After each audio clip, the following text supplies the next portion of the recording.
Alright everybody, what house rules do you hate? I always see an abundance of posts about cool house rules, but what about the bad ones? What ruins your fun? I've never been a fan of training to level up. If you're not familiar with it, it means once you've gained the XP you need to level, you don't actually get to until you get to a town. Find a teacher of a higher level than you, and then pay them some amount of gold and spend so many days learning your new level abilities. Some DMs are stricter than others on what the requirements are, but to me, it always seems unnecessarily tedious. Fumbles. I want to play a hero, not an incompetent jackass or a slapstick comedian. Seriously. Confirming criticals was the single worst idea anyone ever had. Oh wow, you might have done something awesome. Oh no, sorry, failed your awesome check. It's not fun, and I'm glad it's dead. It's not a house rule, but fuck encumbrance rules. Even with 18 strength, my paladin can barely carry more than his armor and weapons. I play D&D for fun, not realism.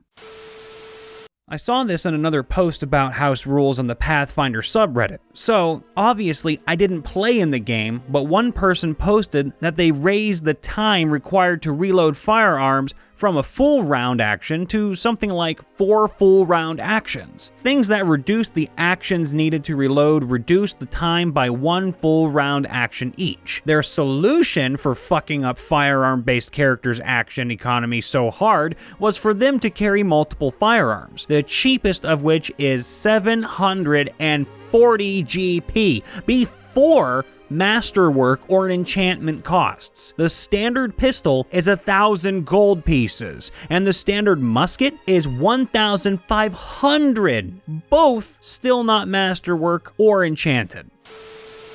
Critical fails in combat. It's stupid that a fighter with legendary skill who kills dragons and shit will slip and injure himself several times when fighting a training dummy for a few minutes. Also, critical successes on skills. No, you don't convince the king that you are the rightful ruler of the kingdom, and he will not pass the crown to you. I don't care if you rolled a 20 on your deception. We had a DM at an Adventurers League game that made players roll to see if they could help another PC. If you wanted to take the help action to assist someone else in, say, perception, he had you also roll perception to see if your help was beneficial. It essentially ruined the help action, and I hated it. I played in a high level 3.5 game, where the DM got so annoyed at the casters using magic to solve most of their problems that he literally said we were causing wild magic zones. The average level of the players was 15. So we were casting at least 15 5th level spells a day. But he had the weirdest wild magic table, and the DM was basically saying, "Don't use your class abilities." Also, rolling for stats. There are fair ways to do it, like having everyone roll one stat and all use the same array. And then there are other ways to do it. Well, everyone else's lowest stat is 14 and your highest stat is 16. Good luck. I had a DM who insisted if we had an 18 or 20 in something like strength, that we would have to spend time in-game working out to keep the strength up, or we would lose points, saying that it would require constant training to keep those stats maxed. I kind of see what he was talking about, but it's kind of a big penalty and it takes up valuable time. Took the words right out of my own mouth there, poster. Doubling crit damage instead of doubling dice. We've been doing it this way so far, and it's not too uncommon for the crit damage to be less than average for a normal hit. Doubling dice is less swingy. Rolling stats.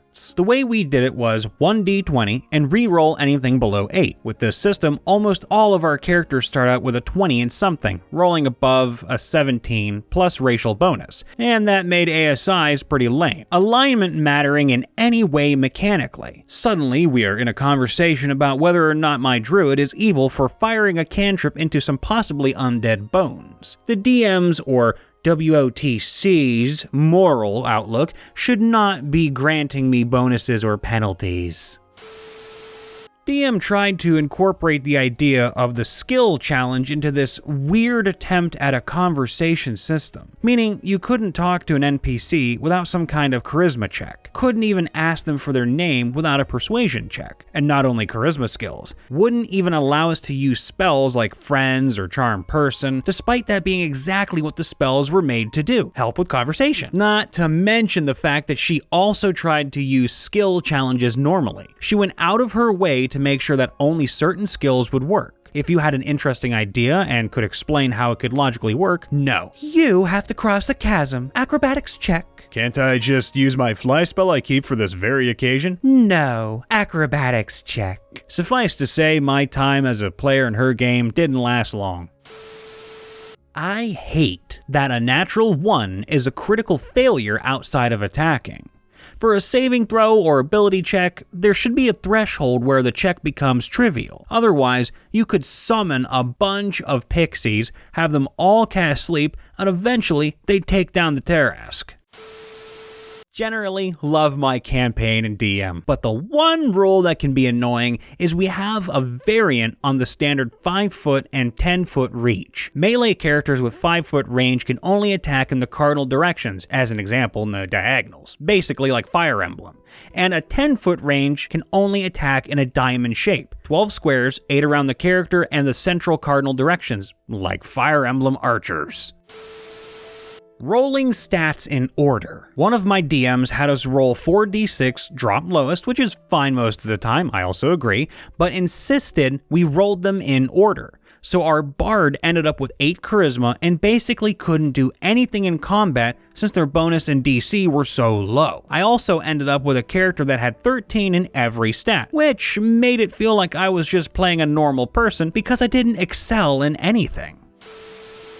Not a house rule per se, but I had a DM once who refused to have more than 1 encounter per session, multiple long rests per session. Then he wondered why his encounters would be blasted through when our army of spellcasters would just attack with our 4th level spells, usually doing a long rest right after. He would never budge on this.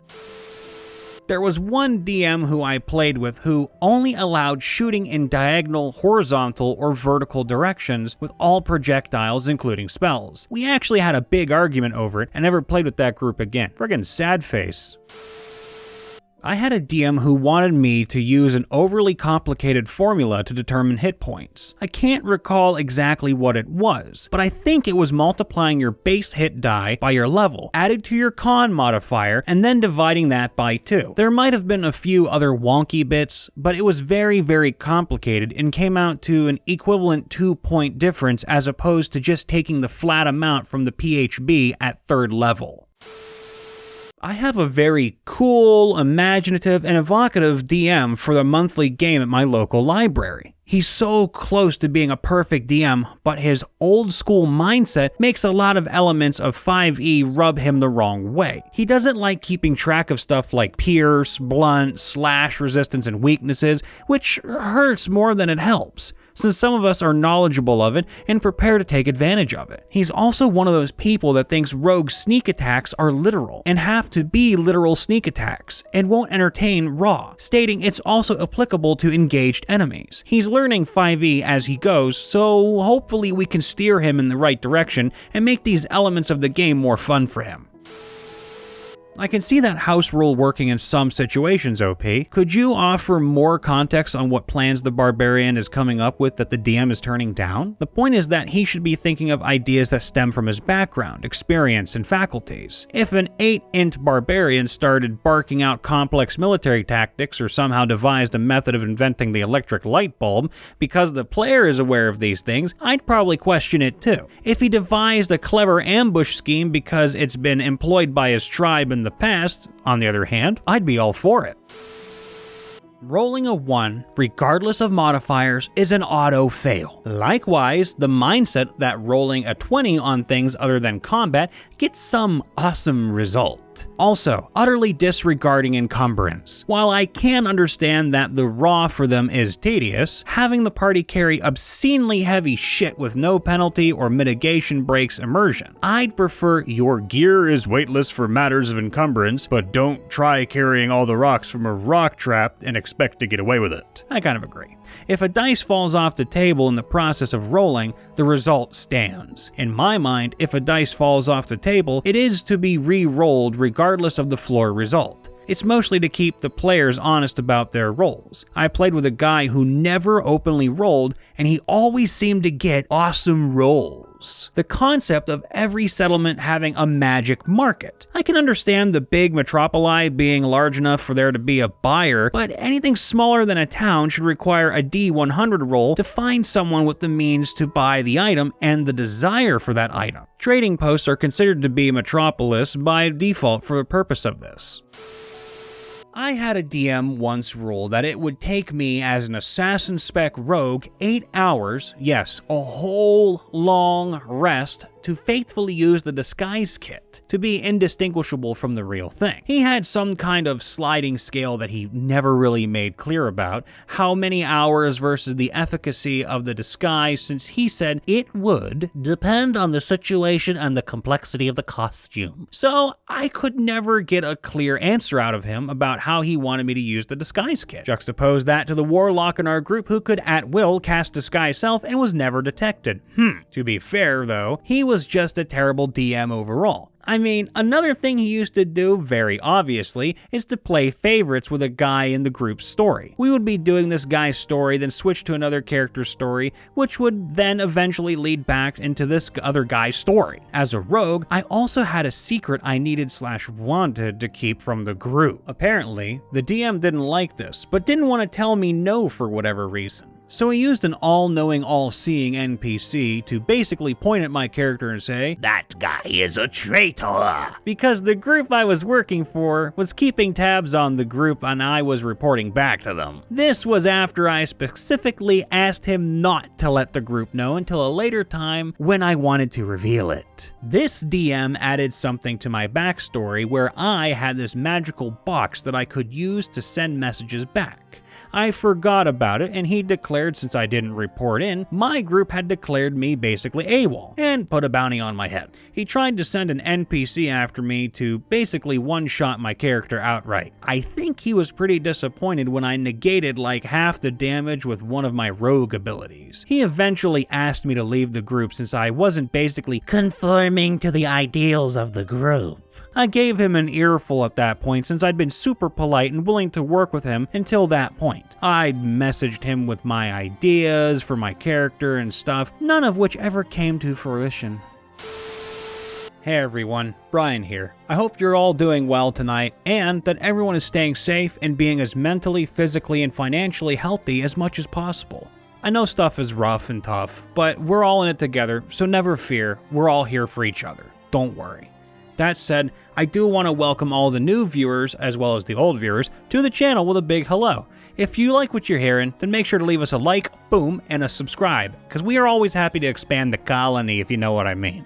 If you have a story you'd like to share, then please do so in the comments below or on our subreddit, which you can find in the description of the video. And if you're a fan of sweet and smoky beans that turn into a murky brown liquid called coffee, you might want to check out our boys over at Adventurers Coffee Co. Now, they're a budding business that sells ground or unground coffee and ships around the states. I'm not sure if they ship anywhere else. You'll have to send a message to them and see what they're all about too. They're fast, efficient, and most of all, they're pretty damn friendly. Now, I've had plenty of interactions with these people and their crew over on Twitter, and I've even had them send me a message in the mail with my initial burst of coffee. Trust me, if I didn't think they were nice, I wouldn't say it. I actually like these guys and gals, so give them a try and see what they're all about. And if you want 10% off of your purchases there, check in our description down below for a code, Mr. Ripper. You can enter that at the end of your order at your checkout in order to save 10% on that sweet, sweet beanie brew. Now, all that out of the way, I want to leave you with a happy thought that sunshine is just around the corner, because it is. The world may look grim, and trust me, I know it is. It's murky, it's dark, it's ugly out there right now, but believe me, with luck and some hard work, We'll make this planet brighten right back up in no time. So stay strong, be safe, be happy, and keep on going. We will see you next time, ladies and gentlemen. Bye for now.